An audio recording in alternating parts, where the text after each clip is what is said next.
Hi, today I'm at a spot called Anchor Park, which is located in the village of Holland Landing, just north of the town of Newmarket, Ontario. And we're here to talk about, surprise, surprise, this big anchor. Now this monster was built back in 1813. It was forged back in England and brought over to Ontario, Canada, before Canada was even formed as an official dominion, official country at the time. And it was built and brought here as a result of the War of 1812. Remember, back in 1813, the war was at its peak between the Americans and the British, and this being still a British colony back in the time, they were concerned about protecting the upper reaches of the Great Lakes. So there was a military establishment in the town of Penetanguishene. Maybe I'll take you up there one day. And it was a central naval base on Georgian Bay. And what the thought of this thing was that they were going to take it up there, build a ship, which would need the anchor, of course, and protect that area.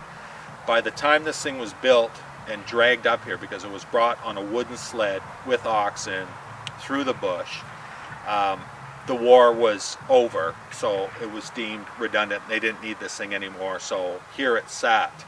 And it sat here until 1869, when the locals in this community said, hey, let's take advantage of it, we'll keep it, and build a park. So the land was granted to them as a park, and the anchor sits as it did back in 1813, except that it's actually by then 1814, towards the end of the war, except that it's set in concrete now, it ain't moving. Like I say, it's over 4,000 pounds, so it's probably not going to move anyways.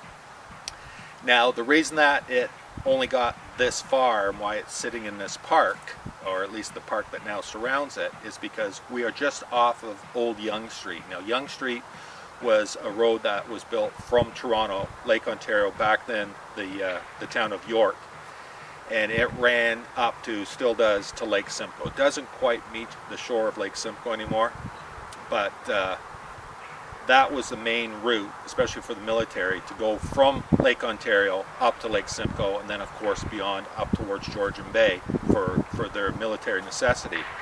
And so this thing was dragged up Yonge Street, and that's why it only got here when the war was ended. And I'm sure that the poor Slavs in the British Navy that were in charge of hauling this thing up through the bush were just as happy to be done with it and leave it here and abandon it, and it just became a relic of history. Just one side note about Yonge Street. Yonge Street is the longest road in the world, and it has that distinction because it runs from Lake Ontario, like I say, up to the northwest section of Ontario, almost to the Manitoba border. And it's actually a mishmash of different roads that they kind of put together and all called Highway 11, which is Yonge Street. Again, we're on right beside Old Yonge Street, which was the original route. Now the new Yonge Street runs a little bit west of here, so it can skirt around the western shores of Lake Simcoe. We're almost at the bottom, south end of Lake Simcoe right here, very, very close to it. So look at that, 2 history lessons in 1. So that's that. That's my report from Anchor Park. Hope you enjoyed.